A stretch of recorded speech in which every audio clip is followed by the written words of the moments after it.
നമസ്കാരം. 24 റൗണ്ട് അപ്പിലേക്ക് എല്ലാ പ്രേക്ഷകർക്കും സ്വാഗതം. ഞാൻ സുജയ പാർവതി. കരിങ്കോടി പ്രതിപക്ഷ സമരത്തെ ചൊല്ലി നിയമസഭയിൽ മുഖ്യമന്ത്രിയും പ്രതിപക്ഷ നേതാവും ഇന്ന് നേർക്കുനേർ വന്നു. സർക്കാരിന് കറുപ്പിനോട് വിരോധമില്ലെന്നും വാഹനവ്യൂഹം തന്റെ ദൗർബല്യമല്ലെന്നും മുഖ്യമന്ത്രി പറഞ്ഞു. കളമശ്ശേരിയിൽ യൂത്ത് കോൺഗ്രസ് പ്രതിഷേധത്തിനിടെയുണ്ടായ പോലീസ് നടപടിയെ മുഖ്യമന്ത്രി ന്യായീകരിച്ചു. ആസൂത്രിത സമരമാണ് യൂത്ത് കോൺഗ്രസ് നടത്തിയത്. അതിക്രമത്തിൽ 6 പോലീസുകാർക്ക് പരുക്കേറ്റെന്നും മുഖ്യമന്ത്രി പറഞ്ഞു. മുഖ്യമന്ത്രി വീട്ടിലിരിക്കുന്നതാണ് നല്ലതെന്ന പ്രതിപക്ഷ നേതാവ് വി.ഡി. സതീശന്റെ വിമർശനത്തിന് പഴയ വിജയനായിരുന്നുവെങ്കിൽ മറുപടി പറഞ്ഞേനെയെന്നായിരുന്നു മുഖ്യമന്ത്രിയുടെ പ്രതികരണം. കെ. സുധാകരനോട് ചോദിച്ചാൽ മതിയെന്നും മുഖ്യമന്ത്രി കൂട്ടിച്ചേർത്തു. ബഹുമാനായ പ്രതിപക്ഷ നേതാവ് തന്നെ പറയാണ്, ഈ മുഖ്യമന്ത്രി വീട്ടിൽ തന്നെ ഇരിക്കേണ്ടി വരും, വീട്ടിൽ നിന്ന് പുറത്തിറങ്ങാൻ പറ്റില്ല. പഴയ വിജയനാണെങ്കിൽ പണ്ടേ ഞാനതിന് മറുപടി പറഞ്ഞിട്ടുണ്ടാവും. അതല്ലാലോ, ആ മറുപടി അല്ലാലോ ഇപ്പോൾ ആവശ്യം. എന്തുകൊണ്ടാണ്? സാധാരണ നിലക്ക് മുഖ്യമന്ത്രി കസേരയിലിരിക്കുന്ന ഒരാളോട് സ്വാഭാവികമായിട്ടുള്ള പ്രതിഷേധങ്ങൾ പ്രകടിപ്പിക്കും. അവർ പറയേണ്ട കാര്യങ്ങൾ മുഖ്യമന്ത്രിക്കെതിരെ പറഞ്ഞു എന്ന് വരും. അതല്ലെങ്കിലോ? അല്ലെങ്കിൽ ഞാൻ പറയേണ്ടത് എന്താ? പറയാ, അല്ലാതെ സുധാകരനോട് ചോദിച്ചാൽ മതിയെന്ന്. ഇതൊന്നും ഇല്ലാത്ത കാലത്ത്, നിങ്ങളെല്ലാ സർവസജ്ജമായിട്ട് നിൽക്കുന്ന കാലത്ത് ഞാൻ ഈ ഒറ്റത്തടിയായിട്ട് നടന്നില്ലല്ലോ. എല്ലാ തരത്തിലും വീട്ടിൽ നിന്ന് പുറത്തിറക്കൂല എന്നൊക്കെ ആലോചിച്ചിരുന്ന കാലത്ത് ഞാൻ നടന്നല്ലോ. ഞാൻ മുഖ്യമന്ത്രി വീട്ടിലിരിക്കുന്നതാണ് നല്ലതെന്ന് പറഞ്ഞു. എന്താ കാര്യം? മുഖ്യമന്ത്രി പുറത്തിറങ്ങിയാൽ ഈ നാട്ടിൽ ആർക്കും റോഡിലൂടെ സഞ്ചരിക്കാൻ പറ്റാത്തൊരവസ്ഥയുണ്ടായി. അപ്പോൾ അന്ന് പറഞ്ഞു, ഞാൻ പഴയ വിജയനാണെങ്കിൽ ഞാനതിന് മറുപടി പറഞ്ഞിരുന്നു. ബഹുമാനപ്പെട്ട മുഖ്യമന്ത്രിയോട് ഞങ്ങൾക്ക് പറയാനുള്ളത്, ഞങ്ങൾക്ക് പഴയ വിജയനെയും പേടിയില്ല, പുതിയ വിജയനെയും പേടിയില്ല. നിങ്ങളെയൊന്നും ഭയന്നല്ല ഞങ്ങൾ കഴിയുന്നത്. അങ്ങ് പറഞ്ഞ മാതിരി ഒരാൾ രണ്ടാൾ ഈ കരിങ്കൊടി കാണിച്ച് പ്രതിഷേധം എന്ന് പറയുന്നതാണോ കൊഗ്നൈസബിൾ ഒഫൻസ്? എന്ത് അധികാരമാണ് നിങ്ങൾക്ക്? രാവിലെ വീട്ടിൽ 4 മണിക്ക് കിടന്നുറങ്ങിയവനെ കരുതൽ തടങ്കൽ ക്രിമിനൽ പ്രൊസീജിയർ കോഡിന്റെ സെക്ഷൻ 151 അറസ്റ്റ് ചെയ്യാൻ. അതാണ് ഞാൻ പറഞ്ഞത്. ഇത് സ്റ്റാലിന്റെ റഷ്യയല്ല. പ്രതിപക്ഷ നേതാവ് സംസാരിക്കുന്നതിനിടെ ഭരണപക്ഷ അംഗങ്ങൾ ബഹളമുണ്ടാക്കി. ഭരണപക്ഷത്തെ സ്പീക്കർ ശാസിച്ചു. പ്രതിപക്ഷ ബഹളത്തെ തുടർന്ന് സഭ തൽക്കാലത്തേക്ക് നിർത്തിവെച്ചു. ഒന്ന് പ്ലീസ് മിണ്ടാതിരിക്കുക. ബഹുമാനപ്പെട്ട മുഖ്യമന്ത്രി സംസാരിക്കും, അവര് അനങ്ങിയിട്ടില്ല. അതുകൊണ്ട് ഭരണപക്ഷം നിശബ്ദമായിരിക്കണം. പ്ലീസ്, ഭരണകക്ഷി അംഗങ്ങൾ ഒന്ന് സീറ്റിലേക്ക് പോകണം. പ്ലീസ് എല്ലാവരും ഒന്ന് സീറ്റിലേക്ക് പോകണം. അദ്ദേഹത്തിന്റെ പ്രസംഗം കണ്ടിന്യൂ ചെയ്യട്ടെ. നിങ്ങളൊന്ന് അവിടെ ഇരിക്കണം. പ്ലീസ്. പ്രതിപക്ഷ നേതാവ് സംസാരിക്കട്ടെ. പ്ലീസ് അവിടെ ഇരിക്ക്. പ്രതിപക്ഷ നേതാവ് സംസാരിക്കട്ടെ. Please continue. പ്ലീസ് ഭരണപക്ഷ അംഗങ്ങൾ ഒന്ന് ഇരിക്കണം. അവരവരുടെ ചെയറുകളിൽ പോയിരിക്കണം. പ്ലീസ് ഫ്ലോർ ഓർഡർ ആക്കി തരണം. പ്ലീസ്.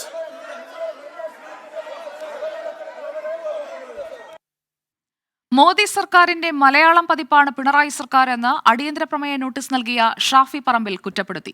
സമരപാരമ്പര്യം പറയുന്ന മുഖ്യമന്ത്രി എന്തിനാണ് കറുത്ത തുണിയെ പേടിക്കുന്നതെന്നും ഷാഫി പറമ്പിൽ ചോദിച്ചു. സർക്കാരിന് സമരങ്ങളോട് ഹോൾസെയിൽ പുച്ഛമാണെന്നും ഷാഫി പറമ്പിൽ വിമർശിച്ചു. നരേന്ദ്രമോദി ഭരണത്തിന്റെ മലയാള പരിഭാഷയായി പിണറായി വിജയന്റെ സർക്കാർ മാറി എന്നതിന് ഇതിൽ കൂടുതൽ തെളിവെന്താണ് സാർ വേണ്ടത്? എന്തിനാണ് സമരങ്ങളോട് ഇത്ര അസഹിഷ്ണുത? സാർ താടിയില്ലെന്നും ഹിന്ദി പറയില്ലെന്നും കോട്ടിട്ടിട്ടില്ല എന്നുള്ളത് മാത്രമാവരുത് മോഡിയും പിണറായിയും തമ്മിലുള്ള വ്യത്യാസമെന്ന് ഞങ്ങൾ പറയാൻ ആഗ്രഹിക്കുന്നു. സമരങ്ങളോട് നിങ്ങൾ ഇത്ര അസഹിഷ്ണുത ഉണ്ടാവരുത്. നിങ്ങൾ കുറെ സമരം ചെയ്തവരാണ്, സമരത്തിന്റെ പാരമ്പര്യം അവകാശപ്പെടുന്നവരാണ്. പക്ഷെ ഇപ്പൊ ഞങ്ങൾ ചെയ്യുന്ന സമരത്തിന്റെ കാരണം എന്താണെന്ന് മുഖ്യമന്ത്രിക്ക് പോലും നിശ്ചയമില്ലെന്നാണ് പറയുന്നത്. സാർ, നിങ്ങൾ കരിവള്ളൂരിന്റെയും കാവുമ്പായുടെയും അതുപോലെ തന്നെ വയലാറിന്റെയും പുന്നപ്പുറയുടെ ഒക്കെ സമരവീരം പറയുന്നവർ എന്തിനാണ് സാർ ഒരു കറുത്ത കഷ്ണം തുണിയെ നിങ്ങൾ എത്ര പേടിക്കുന്നത്? തനേഷ് തമ്പി നൽകും കൂടുതൽ വിവരങ്ങൾ. തനേഷ് തമ്പി, നിയമസഭയിൽ ഇന്ന് കൊണ്ടും കൊടുത്തും മുന്നേറുകയായിരുന്നു ഭരണപക്ഷവും പ്രതിപക്ഷവും. വാദപ്രതിവാദങ്ങളായിരുന്നു ഇന്ന് മുഖ്യമന്ത്രിയും അതുപോലെ തന്നെ പ്രതിപക്ഷ നേതാവും തമ്മിൽ ഉണ്ടായിരുന്നത്. നേരത്തെ അടിയന്തര പ്രമേയത്തിന് അവതരണാനുമതി തേടിയത് ഷാഫി പറമ്പിലാണ്. നരേന്ദ്രമോദിയോട് പിണറായിയെ ഉപമിച്ചുകൊണ്ടാണ് അദ്ദേഹം സംസാരിച്ചത്. എന്തായാലും മുഖ്യമന്ത്രി ഈ സമീപകാലത്ത് ഉയർന്നു വന്ന വിവാദങ്ങൾക്കൊക്കെ മറുപടി പറഞ്ഞു. അതിൽ ഏറ്റവും പ്രധാനം കറുത്ത കൊടി ഭയമാണ് എന്നുള്ള വിമർശനത്തിനാണ്. കറുത്ത കൊടി കാണിച്ചവർക്കെതിരെ കൂത്തുപറമ്പിൽ നിറയൊഴിച്ച പാരമ്പര്യമുള്ളവരാണ് ഇപ്പോൾ പുണ്യവാളന്മാർ ചമയുന്നത് എന്നുള്ളതാണ് മുഖ്യമന്ത്രി പറഞ്ഞത്. മാത്രമല്ല, കേരളം ഇതുവരെ കാണാത്ത തരത്തിലുള്ള ഒരു പ്രക്ഷോഭമാണ് ഇപ്പോൾ യൂത്ത് കോൺഗ്രസ് നടത്തിക്കൊണ്ടിരിക്കുന്നത്. ഒന്നോ രണ്ടോ ആളുകൾ എന്ന നിലയ്ക്കാണ് ഈ പ്രക്ഷോഭം നടക്കുന്നത്. അതിന് ചില ഉദാഹരണങ്ങളും അദ്ദേഹം ചൂണ്ടിക്കാണിച്ചു. പാലക്കാട് പോകുമ്പോൾ ഒരു ബൈക്ക് വന്ന് നിർത്തുകയും അതിന്റെ പുറകിലിരുന്നയാൾ കൊടി വീശി കാണിക്കുകയും ചെയ്യുന്ന തരത്തിലുള്ള സമരങ്ങളാണ് നടക്കുന്നത്. പരിഹാസ്യമാണ് എന്നുള്ളതാണ് അദ്ദേഹം പറഞ്ഞത്. യൂത്ത് കോൺഗ്രസിന് ആളെ കൂട്ടാൻ കഴിയില്ല എന്ന് താൻ കരുതുന്നില്ല. പക്ഷേ ഈ ആളുകൾ കിട്ടാത്തത് ജനങ്ങൾക്ക് ഈ സമര രീതിയോട് അല്ലെങ്കിൽ ഈ ഇന്ത്യൻ സെസ്സിനെതിരായിട്ടുള്ള സമരത്തോടുള്ള വിയോജിപ്പാണ് കാണിക്കുന്നത് എന്നും അദ്ദേഹം പറഞ്ഞു. എന്തിനാണ് പ്രതിപക്ഷം സ്വയം ഇകഴ്ത്തി കാണിക്കുന്നത്, സ്വയം അടിമകളാണ് എന്ന പരാമർശം എന്തിനാണ് എന്നും അദ്ദേഹം ചോദിച്ചു. അതോടൊപ്പം തന്നെ വളരെ പ്രധാനപ്പെട്ട ഒരു വിമർശനം കഴിഞ്ഞ കാലങ്ങളിൽ ഉയർന്നത് വാഹന വ്യൂഹവുമായി ബന്ധപ്പെട്ടാണ്. തന്റെ സ്ഥാനത്ത് ആരായിരുന്നാലും ഇതേ അവസ്ഥയാവും ഉണ്ടാവുക എന്ന് അദ്ദേഹം പറഞ്ഞു. പ്ലസ് കാറ്റഗറിയിലുള്ളതാണ് മുഖ്യമന്ത്രി. ഗവർണർക്കും രാഹുൽ ഗാന്ധിക്കും ഒക്കെയുള്ള അതേ സുരക്ഷ തന്നെയാണ് തനിക്കുമുള്ളത് എന്നും പറഞ്ഞു. അതോടൊപ്പം തന്നെയാണ് താൻ വീട്ടിലിരിക്കേണ്ടി വരും എന്ന വി.ഡി. സതീശന്റെ പരാമർശത്തോടുള്ള പ്രതികരണവും അദ്ദേഹം നടത്തിയത്. നേരത്തെ ഉള്ള വിജയനാണെങ്കിൽ ഇതിനുള്ള മറുപടി പറഞ്ഞേനെ എന്ന് അദ്ദേഹം പറയുകയുണ്ടായി. എന്നാലും ഇതേ നാണയത്തിൽ തന്നെയാണ് പ്രതിപക്ഷ നേതാവ് വി.ഡി. സതീശനും തിരിച്ചടിച്ചത്. അദ്ദേഹം പറഞ്ഞത് ഇത് സ്റ്റാലിന്റെ റഷ്യയല്ല, ജനാധിപത്യ കേരളമാണ് എന്നുള്ളതാണ്. സമാധാനപരമായി സമരം ചെയ്തപ്പോൾ മുഖ്യമന്ത്രി അതിനെ അപഹസിക്കുകയാണ് ചെയ്തത്. ഇപ്പോൾ ഈ സമരത്തെ ചാവേർ സ്ക്വാഡുകൾ എന്ന് പറഞ്ഞ് ആക്ഷേപിക്കുകയാണ് മുഖ്യമന്ത്രി ചെയ്യുന്നത് എന്നും പറഞ്ഞു. ഞങ്ങൾക്ക് പഴയ വിജയനെയും പുതിയ വിജയനെയും പേടിയില്ല എന്നും അദ്ദേഹം പറഞ്ഞു. ഈ പ്രതിപക്ഷ നേതാവിന്റെ പ്രസംഗം തുടരുന്നതിനിടെയാണ്, അതിന് കടുത്ത വിമർശനങ്ങൾ അദ്ദേഹം ഉന്നയിക്കുന്നതിനിടെയാണ് പ്രതിപക്ഷ മിനിറ്റുകൾ കണ്ട പ്രകോപനം ഉണ്ടായത്. അതേ തുടർന്ന് ബഹളം ഉണ്ടാവുകയായിരുന്നു. പ്രതിപക്ഷാംഗങ്ങൾ സഭയുടെ നടുത്തളത്തിലേക്ക് ഇറങ്ങി. അതിനോടുകൂടി സ്പീക്കർ നടപടിക്രമങ്ങൾ വേഗത്തിൽ പൂർത്തിയാക്കി സഭ ഇന്നത്തേക്ക് പിരിയുന്നതായി പ്രഖ്യാപിക്കുകയായിരുന്നു. ഓക്കെ, തനേഷ് തമ്പിയാണ് തിരുവനന്തപുരത്ത് നിന്ന് വിവരങ്ങൾ നൽകിയത്. തിരുവനന്തപുരം വിമാനത്താവളത്തിൽ നിന്ന് തട്ടിക്കൊണ്ടുപോയി പണം കവർന്ന സംഭവത്തിൽ പ്രധാന സൂത്രധാരനെ അറസ്റ്റ് ചെയ്തിട്ടില്ലെന്ന് പ്രവാസി മുഹിയുദ്ദീൻ അബ്ദുൽ ഖാദർ 24-നോട്. ഇൻഷയുടെ സഹോദരന്റെ സുഹൃത്തായ റഫീഖ് ബാവ എന്നയാളാണ് ഗ്യാങ് ലീഡറെന്നും അബ്ദുൽ ഖാദർ പറഞ്ഞു. ഇപ്പോൾ അറസ്റ്റിലായത് ഡമ്മികളാണെന്നും റഫീഖ് ബാവയെ അറസ്റ്റ് ചെയ്യണമെന്നാവശ്യപ്പെട്ട് പോലീസിൽ പരാതിപ്പെടുമെന്നും മുഹിയുദ്ദീൻ വ്യക്തമാക്കി. എന്റെ മൊബൈലിൽ എല്ലാവരുടെ മൊബൈലിൽ അവൻ വിളിച്ച് സംസാരിച്ച് വാട്സ്ആപ്പ് ഹൗ ഇസ് ഡീലിംഗ് എന്തിനും സംസാരിക്കണം, വീഡിയോ കോളിലും എല്ലാം ഞാൻ കിടക്ക പൊസിഷൻ എല്ലാം എന്തിനും അവൻ കാണണം. അപ്പൊ എനിക്ക് അവൻ ബാങ്കിൽ ഒരാളുണ്ട് ഇതെന്നിരിയാതെ അവൻ തന്നെ മാസ്റ്റർ മൈൻഡാ. അവള് പറഞ്ഞു Rafeeq Baba is a gang leader of this place. ഇങ്ങനെ നീ പേയ്മെന്റ് ഇങ്ങനെ 1 crore ഇത്ര പേയ്മെന്റ് കൊടുക്കില്ലെങ്കിൽ അവനോട് ഹാൻഡിലെ കയ്യോ then he know how to handle it. Salim Malik നൽകും കൂടുതൽ വിവരങ്ങൾ തിരുവനന്തപുരത്ത് നിന്ന്. സലിം മാലിക്, മുഹിയുദ്ദീൻ പറഞ്ഞതനുസരിച്ചാണെങ്കിൽ ഡമ്മികളെ അറസ്റ്റ് ചെയ്തതുകൊണ്ട് കാര്യമില്ല എന്ന കൃത്യമായ വിവരം അത് പോലീസിനോട് ഇതിനകം തന്നെ പറഞ്ഞു കഴിഞ്ഞുവെന്നാണോ? ഇക്കാര്യത്തിൽ എങ്ങനെയാണ് ഇനി മുന്നോട്ട് നീങ്ങാൻ മുഹിയുദ്ദീൻ ഉദ്ദേശിക്കുന്നത്? സുജയ, മുഹിയുദ്ദീൻ പറയുന്നതനുസരിച്ചാണെങ്കിൽ ഈ പരാതി കൊടുത്ത ആ സമയത്ത് തന്നെ ഇത്തരത്തിലൊരു ഗ്യാങ് ലീഡറുടെ കാര്യം പോലീസിനോട് സൂചിപ്പിച്ചിരുന്നു. പക്ഷേ പോലീസ് ഈ കേസുമായി ബന്ധപ്പെട്ട് 7 പ്രതികളുണ്ട്, അതിൽ 6 പേരെയാണ് അറസ്റ്റ് ചെയ്തത് എന്നാണ് ഇന്നലെ പറഞ്ഞത്. അപ്പോൾ 7-ാമനായിരിക്കാം റഫീഖ് ബാവ. പക്ഷേ ഇയാളെ ഇതുവരെ അറസ്റ്റ് ചെയ്തിട്ടില്ല. മാത്രമല്ല, ഇത് ഇനിയും അറസ്റ്റ് ചെയ്യുന്ന നടപടിയില്ല എങ്കിൽ പോലീസിന് നേരിട്ട് പരാതി നൽകാനുള്ള ഒരു ഒരുക്കത്തിലാണ്. തിരുവനന്തപുരത്ത് നേരിട്ടെത്തി പരാതി നൽകുമെന്നാണ് മുഹിയുദ്ദീൻ അബ്ദുൽ ഖാദർ പറയുന്നത്. ഇതിന് ഇദ്ദേഹം പറയുന്ന ന്യായം ഈ സമയത്ത് തന്നെ കെട്ടിയിട്ട് അവിടെ നിന്നും ക്രൂരമായി മർദ്ദിച്ചപ്പോഴൊക്കെ ഇദ്ദേഹം ഈ റഫീഖ് ബാവ എന്നയാൾ വീഡിയോ കോളിൽ വരികയും കൃത്യമായ നിർദ്ദേശം നൽകുകയും ചെയ്തിരുന്നു. അയാളുടെ നിർദ്ദേശത്തിനനുസരിച്ചാണ് കാര്യങ്ങൾ ഓരോന്നും നടന്നത്. തൻ്റെ പെൺസുഹൃത്തായിരുന്ന ഇൻഷയുടെ സഹോദരന്റെ സുഹൃത്താണ് ഈ റഫീഖ് ബാവ. അദ്ദേഹം അവിടെ താങ്കൾ പൈസ തന്നില്ലെങ്കിൽ വീണ്ടും റഫീഖ് ബാവയെ ഏൽപ്പിക്കുമെന്നും ഒപ്പം അവിടെ നിന്നും പൊന്മുടിയിലേക്ക് കൂട്ടിക്കൊണ്ടുപോകും, കായലിൽ തള്ളിയിട്ട് കൊലപ്പെടുത്തും തുടങ്ങിയ ഭീഷണികൾ ഉണ്ടായിരുന്നു. അതുകൊണ്ട് തന്നെ ഓരോ സമയത്തെയും ഇദ്ദേഹത്തിന്റെ നിർദ്ദേശം അനുസരിച്ചാണ്, ഈ റഫീഖ് ബാവയുടെ നിർദ്ദേശം അനുസരിച്ചാണ് കാര്യങ്ങൾ കൈകാര്യം ചെയ്തത്. അതല്ലാതെ ഇൻഷ ഇതിൽ നേരിട്ട് ഇടപെട്ടിട്ടില്ല എന്നാണ് ഇപ്പോഴും ആവർത്തിക്കുന്നത്. ഇന്നലെ റഫീഖ് ബാവയുടെ കാര്യം ഈ മുഹിയുദ്ദീൻ അബ്ദുൽ ഖാദർ സൂചിപ്പിച്ചിരുന്നില്ല. പക്ഷേ ഇന്നാണ് ഇത്തരത്തിലൊരു ആരോപണവുമായി രംഗത്തെത്തുന്നത്. മാത്രമല്ല, രതീഷ് എന്നയാൾ, ഡ്രൈവർ രതീഷാണ് ഇതിന് നേതൃത്വം നൽകിയത് എന്നായിരുന്നു ഇന്നലെ പറഞ്ഞത്. ഇപ്പോൾ അദ്ദേഹം പറയുന്നത് രതീഷ് ഈ അക്രമത്തിന് നേതൃത്വം നൽകിയതാണ്. പക്ഷേ രതീഷിന് നിർദ്ദേശം കൊടുത്തത് ഉൾപ്പെടെയുള്ള കാര്യങ്ങൾക്ക് ഈ റഫീഖ് ബാവയാണ്. റഫീഖ് ബാവ പൊന്മുടിയിലാണ് താമസിക്കുന്നത്. പൊന്മുടിയിലെ ഒരു റിസോർട്ടിൽ തന്നെ കൊണ്ടുപോയി ഉപദ്രവിക്കും എന്നും ഇദ്ദേഹം പറയുന്നു. സുജയ. ഓക്കെ, സലിം മാലിക്കാണ് തിരുവനന്തപുരത്ത് നിന്ന് വിവരങ്ങൾ നൽകിയത്. തിരുവനന്തപുരം വെട്ടുതുറ കോൺവെന്റിൽ യുവതിയെ തൂങ്ങി മരിച്ച നിലയിൽ കണ്ടെത്തി. തമിഴ്നാട് തിരുപ്പൂർ സ്വദേശി അന്നപൂരണിയാണ് മരിച്ചത്. മുറിയിൽ നിന്ന് ആത്മഹത്യാക്കുറിപ്പ് കണ്ടെത്തിയിട്ടുണ്ട്. തനിക്ക് കന്യാസ്ത്രീയാകാൻ യോഗ്യതയില്ലെന്ന് ആത്മഹത്യാക്കുറിപ്പിൽ പരാമർശമുണ്ട്. MG പ്രതീഷ് നൽകും വിവരങ്ങൾ. തിരുവനന്തപുരത്ത് നിന്ന് MG പ്രതീഷ്, ഈ സംഭവത്തെക്കുറിച്ച് നമുക്ക് ലഭിക്കുന്ന വിവരങ്ങൾ എന്തൊക്കെയാണ്? തിരുവനന്തപുരം കഠിനംകുളം വെട്ടുതുറ കോൺവെന്റിൽ കന്യാസ്ത്രീ പഠനത്തിനെത്തിയ യുവതിയെയാണ് തൂങ്ങി മരിച്ച നിലയിൽ കണ്ടെത്തിയത്. ഇന്ന് രാവിലെയോടും പ്രാർത്ഥനയ്ക്ക് വരാത്തതിനെ തുടർന്ന് ഒപ്പമുണ്ടായ ആദിവാസികളെത്തി നോക്കുമ്പോൾ ഫാനിൽ തൂങ്ങി മരിച്ച നിലയിൽ യുവതിയെ കണ്ടെത്തുന്നത്. തമിഴ്നാട് തിരുപ്പൂർ സ്വദേശിനിയായ അന്നപൂരണിയാണ്. 27 വയസ്സാണ്. കിടപ്പുമുറിയിൽ തൂങ്ങി മരിച്ച നിലയിൽ ഇപ്പോൾ കണ്ടെത്തിയിരിക്കുന്നത്. MG പ്രതീഷാണ് തിരുവനന്തപുരത്ത് നിന്ന് വിവരങ്ങൾ നൽകിയത്. തിരുവനന്തപുരം വെട്ടുതുറയിലെ കോൺവെന്റിലാണ് യുവതിയെ തൂങ്ങി മരിച്ച നിലയിൽ കണ്ടെത്തിയത്. 24 റൗണ്ട് അപ്പ് തുടരുന്നു. കോഴിക്കോട് മെഡിക്കൽ കോളേജിൽ പ്രസവ ശസ്ത്രക്രിയയ്ക്കിടെ കത്രിക വയറ്റിൽ മറന്നുവെച്ച സംഭവത്തിൽ നീതി തേടി ഹർഷിന സൂചനാ നിരാഹാര സമരം തുടങ്ങി. ഹർഷിനയുടെ വയറ്റിൽ നിന്ന് പുറത്തെടുത്ത കത്രികയുടെ ശാസ്ത്രീയ പരിശോധന കഴിഞ്ഞിട്ടും റിപ്പോർട്ട് പുറത്തുവിടാത്തതിനെ തുടർന്നാണ് സമരം.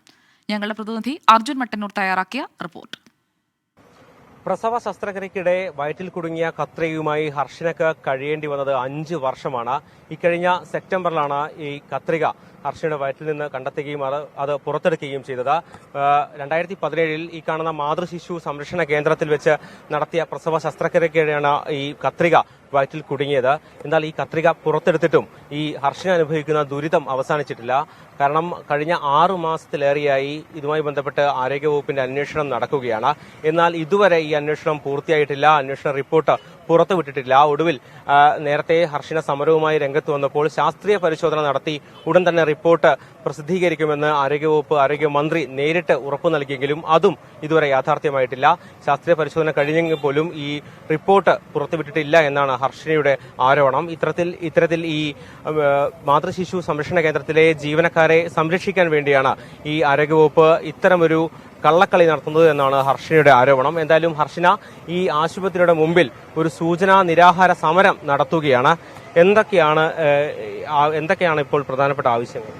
ഇത് ഇപ്പോ 6 മാസം ആവാനായല്ലോ. അപ്പൊ ഇത്രയായിട്ടും 3 വിദഗ്ധ സമിതി അന്വേഷിച്ചിട്ടും മന്ത്രി ഉറപ്പ് തന്നിട്ടും അവസാനമായിട്ട് പറഞ്ഞ ഫോറൻസിക് റിപ്പോർട്ട് പുറത്തു വരട്ടെ, അതിനനുസരിച്ച് ചെയ്യാന്ന്. അപ്പം ഈ ഫോറൻസിക് അന്വേഷണവുമായി ബന്ധപ്പെട്ട അധികൃതരുമായിട്ട് ഞാൻ ബന്ധപ്പെട്ടപ്പോൾ അവര് ഈ റിപ്പോർട്ട് ഗവൺമെന്റിന് സമർപ്പിച്ചിട്ട് ആഴ്ചകളോളമായി എന്നാ പറഞ്ഞത്. അപ്പൊ എന്തുകൊണ്ട് മന്ത്രി ഇത് പുറത്തു വിടുന്നില്ല, എന്തുകൊണ്ട് ഇതിനൊരു തീരുമാനമാവുന്നില്ല എന്നുള്ളതാണ്.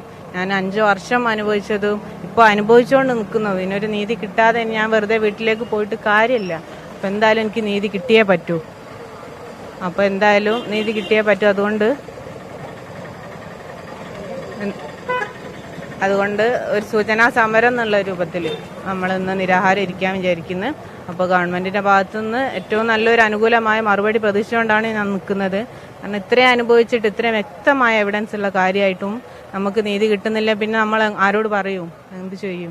അപ്പം ഇതിന് മനഃപൂർവ്വമുള്ള ഒരു അട്ടിമറിയുണ്ട്, അല്ലെങ്കിൽ ഈ അന്വേഷണം തന്നെ അട്ടിമറിച്ച് ഈ സംഭവം തന്നെ അട്ടിമറിക്കാനുള്ള ശ്രമമാണ് എന്ന് കരുതുന്നുണ്ടോ? കാരണം ഫസ്റ്റിൽ തന്നെ ഈ മെഡിക്കൽ കോളേജിൽ നിന്നാന്ന് പറഞ്ഞപ്പോൾ 100% നമ്മൾ ഉറപ്പ് പറഞ്ഞപ്പോൾ അവര് അപ്പം തന്നെ നിഷേധിച്ചിട്ടുണ്ട്. ഇങ്ങനെ ഒരു സംഭവം ഇവിടെ നഷ്ടപ്പെട്ടിട്ടില്ല എന്ന് പറഞ്ഞാൽ. അപ്പം നമുക്ക് 100% ഉറപ്പാണ്. കേൾക്കുന്നവർക്കും കാണുന്നവർക്കും ഒക്കെ ഉറപ്പാണ്. അത്ര എവിഡൻസ് നമ്മളെ കയ്യിലുണ്ട്. എന്നിട്ടും അവരെ സംരക്ഷിക്കാനുള്ള ഒരു ശ്രമമാണ്. ഗവൺമെന്റിന്റെ സ്ഥാപനമാണല്ലോ മെഡിക്കൽ കോളേജ്. അതാണോ എന്ന് സംശയിക്കേണ്ടിയിരിക്കുന്നു. കാരണം എന്തുകൊണ്ട് ഇവർക്ക് ഇത് പുറത്ത് വിട്ടിട്ട് ഇതിനൊരു തീരുമാനം, ഒരു തീർപ്പിലെത്താൻ കഴിയുന്നില്ല എന്നുള്ളതാണ്. ഇന്നിപ്പം സൂചനാ സമരം മാത്രമാണ്. അപ്പൊ ഈ നടപടി ആയിട്ടില്ലെങ്കിൽ തുടർ സമരവുമായി മുന്നോട്ട് പോകാനാണോ തീരുമാനം? അത് തന്നെ, ഞാൻ മരണം വരെ ഇവിടെ ഇരിക്കാൻ തന്നെ തീരുമാനിക്കുന്നത്. കാരണം വെറുതെ ഞാൻ വീട്ടിലേക്ക് പോയിട്ട് കാര്യമില്ല. ഞാൻ മൊത്തത്തിൽ തളർന്ന അവസ്ഥയിലാണ്. എനിക്ക് അങ്ങോട്ടും പോവാനില്ല. എന്തായാലും ഒരു നീതി കിട്ടിയിട്ടേ ഞാൻ തിരിച്ചു പോകുന്നുള്ളൂ. വെറുതെ ഞാൻ രോഗിയായി ഇങ്ങനെ ഇരുന്നിട്ട് വീട്ടുകാർക്കും ഉപകാരമില്ലാത്തൊരവസ്ഥയിലാണ് അപ്പോൾ ഉള്ളത്. അപ്പോൾ നമുക്ക് ഇതിനൊരു തീരുമാനമായിട്ട് തന്നെ പോകണം. അത് തന്നെ. ഹർഷിന 5 വർഷം അനുഭവിച്ചത് കടുത്ത ദുരിതവും ആരോഗ്യ പ്രശ്നങ്ങളുമാണ്.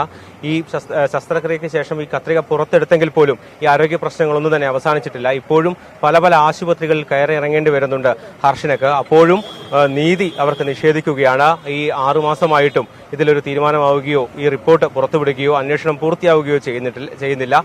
അതുകൊണ്ട് തന്നെ നീതി ലഭിക്കും വരെ, നീതി ഉറപ്പാക്കും വരെ സമരരംഗത്ത് തുടരുമെന്നാണ് ഹർഷിന ആവർത്തിക്കുന്നത്.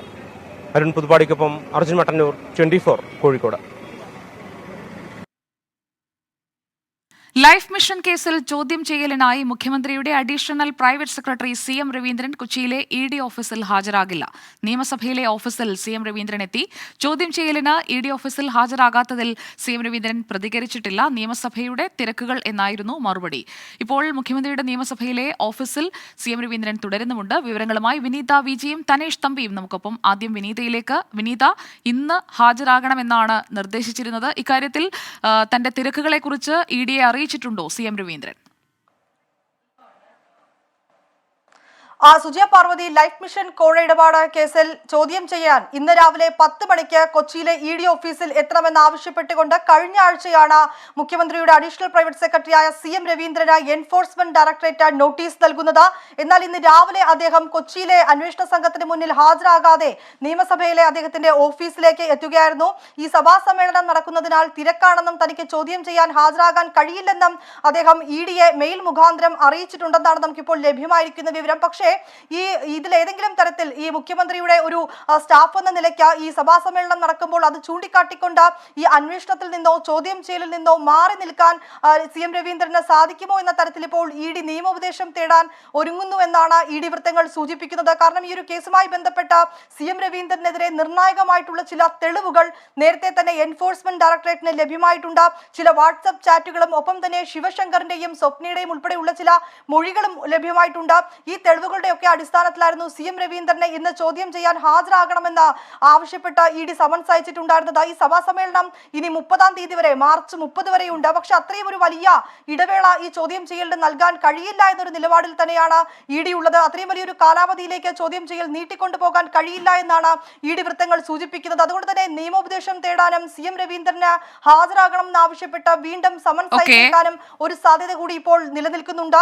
പക്ഷെ അതിനിടയിൽ തന്നെ ഇത്തരത്തിലേക്ക് ഏതെങ്കിലും തരത്തിൽ അദ്ദേഹത്തിന് ഹാജരാകാതിരിക്കാൻ കഴിയുമോ എന്നുൾപ്പെടെയുള്ള കാര്യത്തിലും ഇപ്പോൾ ED നിയമോപദേശം തേടാൻ ഒരുങ്ങുകയാണ്. സുജയ. ഓക്കെ, വിനീത വിജിയാണ് കൊച്ചിയിൽ നിന്ന് വിവരങ്ങൾ നൽകിയത്. 24 റൗണ്ടപ്പിലേക്ക് വീണ്ടും സ്വാഗതം. സർക്കാരിന്റെ 1 ലക്ഷം സംരംഭം പദ്ധതി കണക്കിൽ പിഴവുണ്ടെന്ന് സംബന്ധിച്ച് CPIM സംസ്ഥാന സെക്രട്ടറി MV ഗോവിന്ദൻ. എണ്ണത്തിൽ 30% വരെ വ്യത്യാസം വരാൻ സാധ്യതയുണ്ടെന്നാണ് MV ഗോവിന്ദൻ പറഞ്ഞത്. ലോകത്തെ എല്ലാ കണക്കുകളും അങ്ങനെയാണെന്നും അദ്ദേഹം വിശദീകരിക്കുന്നു. അതും നമുക്ക് ആവശ്യമില്ല. നിങ്ങൾ വെറുതെ പറഞ്ഞാൽ അത് ലീഗുകാർ പറഞ്ഞ പോലെ പറഞ്ഞതാണ്. ഇല്ലാതെ കാളില്ല എന്ന് പറയുന്നത് ലീഗുകാർ പറഞ്ഞില്ല, അതുപോലെ പറയുന്നതാണ്. അല്ലാണ്ട് സംരംഭ പ്രവർത്തനത്തിൽ പുതിയതായിട്ട് തന്നെയാണ് ഉദ്ദേശിക്കുന്നത്. പുതിയ ആവശ്യമായ രീതിയിൽ ഇടപെടലാണ്.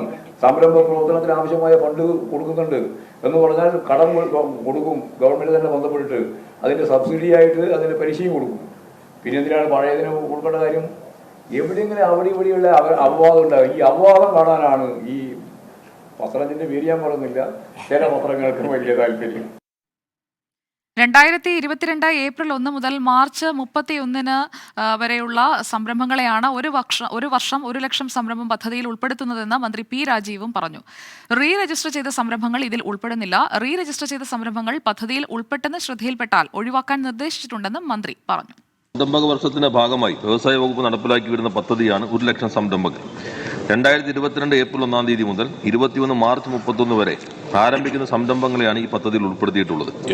പ്രസ്തുത ലിസ്റ്റിൽ റീ രജിസ്റ്റർ ചെയ്ത സംരംഭങ്ങൾ ഉൾപ്പെടുന്നില്ല. തദ്ദേശ സ്വയംഭരണ സ്ഥാപനങ്ങളും മറ്റു വകുപ്പുകളുമാണ് ഈ രജിസ്ട്രേഷൻ നടത്തുന്നത്. ഏതെങ്കിലും കാരണവശാൽ ഇത്തരം സംരംഭങ്ങൾ ഉൾപ്പെട്ട് ശ്രദ്ധയിൽപ്പെട്ടാൽ അവ നീക്കം ചെയ്യുന്നതിനുള്ള നടപടികൾ ജില്ലാ വ്യവസായ കേന്ദ്രങ്ങൾ മുഖാന്തരം സ്വീകരിച്ചു വരികയും ചെയ്യുന്നുണ്ട്. കൊച്ചിയിൽ സമയക്രമത്തെ ചൊല്ലി സ്വകാര്യ ബസ് ജീവനക്കാർ തമ്മിൽ സംഘർഷം. തർക്കം മൂർച്ഛിച്ചതോടെ സർവീസ് നടത്തുന്ന ഒരു ബസ് മറ്റൊരു ബസ്സിന് കുറുകെയിട്ട് ജീവനക്കാരൻ ബസിന്റെ സൈഡ് ഗ്ലാസ് അടിച്ചുടയ്ക്കുന്ന ദൃശ്യങ്ങൾ പുറത്തുവന്നു. ഇന്ന് രാവിലെ ആലുവ മാർക്കറ്റിന് സമീപമായിരുന്നു സംഭവം. ശ്രീകാന്ത് നൽകും വിവരങ്ങൾ. ശ്രീകാന്ത്, സമയക്രമത്തെ ചൊല്ലിയുള്ള ബസ് മുന്നോട്ടെടുക്കുന്നതിനെ ചൊല്ലിയുള്ള ഒരുപാട് സംഘർഷങ്ങൾ കണ്ടിട്ടുണ്ട്. ഇവിടെ ഇപ്പോൾ എന്താണ് സമയക്രമത്തെ ചൊല്ലി ഇങ്ങനെയൊരു സാഹചര്യത്തിലേക്ക് കാര്യങ്ങൾ എത്താൻ ഇടയാക്കിയത്? സുജയ, ഈ പ്രൈവറ്റ് ബസ് ജീവനക്കാർ സമയക്രമത്തെ ചൊല്ലിയുള്ള തർക്കങ്ങൾ നഗരത്തിൽ പതിവാണ്. അത് ഒടുവിൽ കയ്യിലങ്കളിയിലേക്കും സംഘർഷത്തിലേക്കും നീങ്ങുന്ന കാഴ്ചയാണ് കാണാൻ സാധിക്കുന്നത്. അതിന്റെ ഒരു ദൃശ്യമാണ് ഇപ്പോൾ പുറത്തു വന്നിട്ടുള്ളത്. നടു റോഡിൽ സ്വകാര്യ ബസ് ജീവനക്കാർ തമ്മിലടിച്ചു. തർക്കം മൂർച്ഛിച്ചതോടെ സർവീസ് നടത്തുന്ന ഒരു ബസ് മറ്റൊരു ബസ്സിന് കുറുകെയിട്ട് അതിലെ ജീവനക്കാരൻ ബസിന്റെ സൈഡ് ഗ്ലാസ് അടിച്ചുടയ്ക്കുന്ന ദൃശ്യങ്ങളാണ് കാണാൻ സാധിക്കുന്നത്. രാവിലെ 7:45 ആലുവ മാർക്കറ്റിന് സമീപമായിരുന്നു സംഭവം. ആലുവ ഭാഗത്തേക്ക് വരികയായിരുന്ന ഇരു ബസ്സുകളിലെ ജീവനക്കാർ തമ്മിൽ കളമശ്ശേരി മുതലാണ് വാക്കേറ്റം തുടങ്ങിയത്. മാർക്കറ്റിനടുത്തെത്തിയപ്പോഴാണ് ഈ സംഭവം നടന്നത്. എന്തായാലും സംഭവത്തിൽ പോലീസ് കേസെടുത്തിട്ടുണ്ട്. ശരി, എസ് ശ്രീകാന്താണ് വിവരങ്ങൾ നൽകിയത് കൊച്ചിയിൽ നിന്ന്.